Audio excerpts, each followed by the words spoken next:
welcome to our channel today. The channel is Nazvin, and if you have not subscribed, I want to encourage you to subscribe to our channel. Today we're going to talk about something very important. Today we're going to talk about warning signs of blood clots. Warning signs of blood clots. And when we talk about blood clots, they can be very dangerous, especially when they form in our body, because normally we are not supposed to have these clots in our circulation system, especially in the blood circulation system.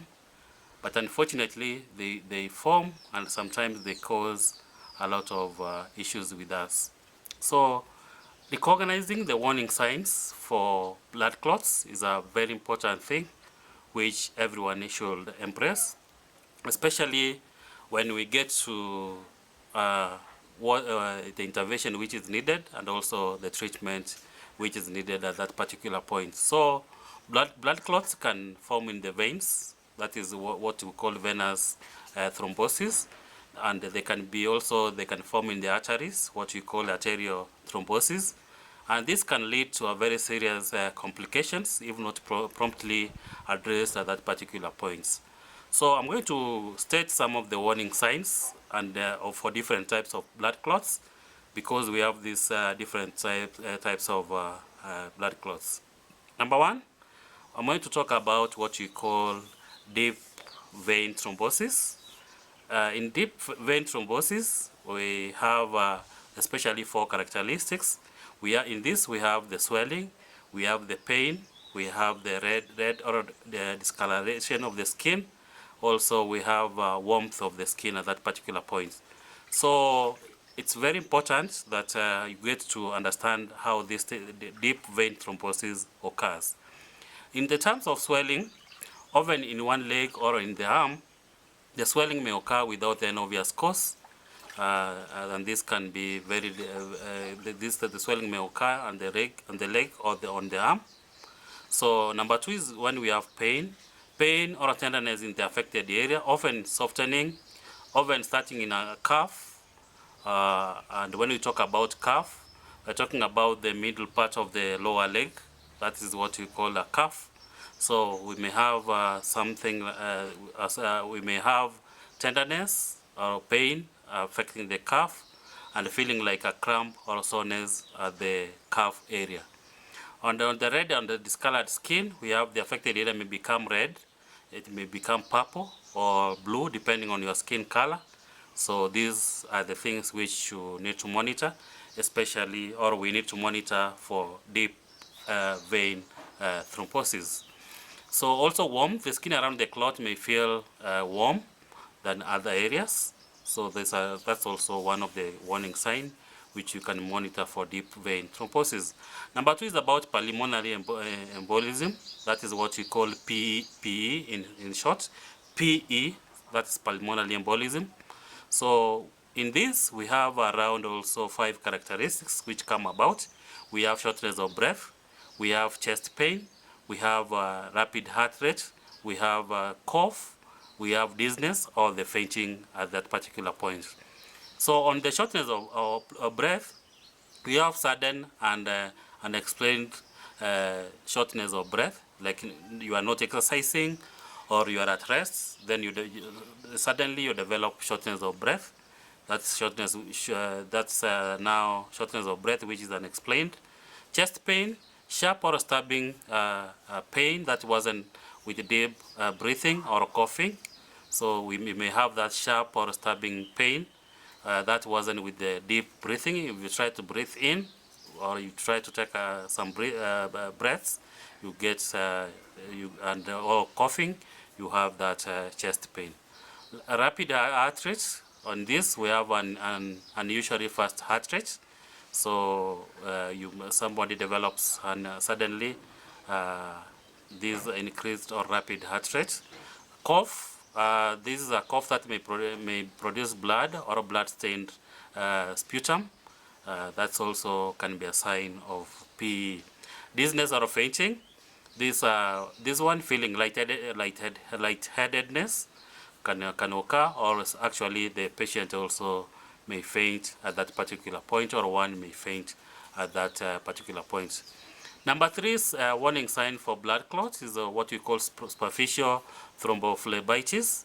Superficial thrombophlebitis. This is we have redness and also some reddening and warming up of the and the tenderness of the skin along the affected vein. And when we talk about phlebitis, we're talking about the inflammation of the veins. So we have pain also coming up, pain and tenderness along the veins may occur at that particular point. Also, we may have swelling around the affected vein also may occur. Number 4, as a warning sign, we have arterial thrombosis, where we have also around 5 cardinal signs which occur. We have severe pain, we have loss of function, we have pale or cold skin, we have loss of pulse, we also have numbness. So on severe pain in arterial thrombosis, we have sudden and severe pain in affected area. We may also have loss of function, where we have inability of the affected limb or sudden weakness of the affected limb.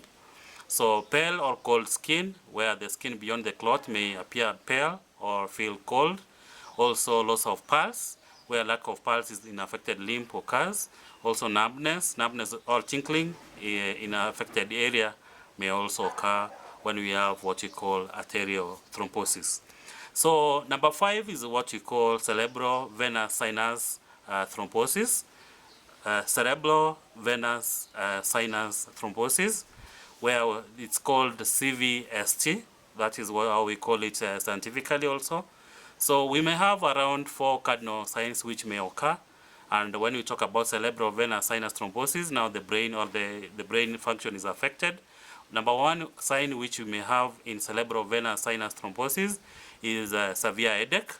We may have vision problems. We may have seizures. We may have stroke-like symptoms. When we talk about severe headache, sudden and severe headache that is different from any previous headaches. You may experience a very severe headache which you've not really experienced in the past. So that can be a good sign of this cerebral venous thrombosis, so or CVST.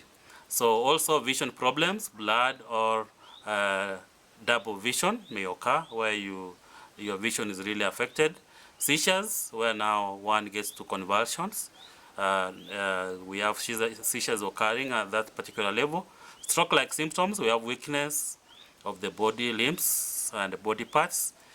We have speech difficulties, and we may also have neurological symptoms at that particular point.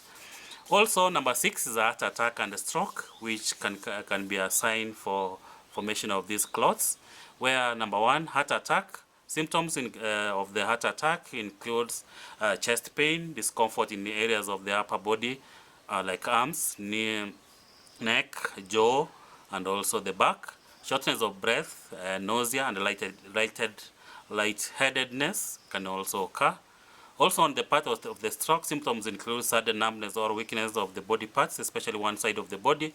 Confusion may also occur, trouble speaking, vision problems, and also difficulty walking.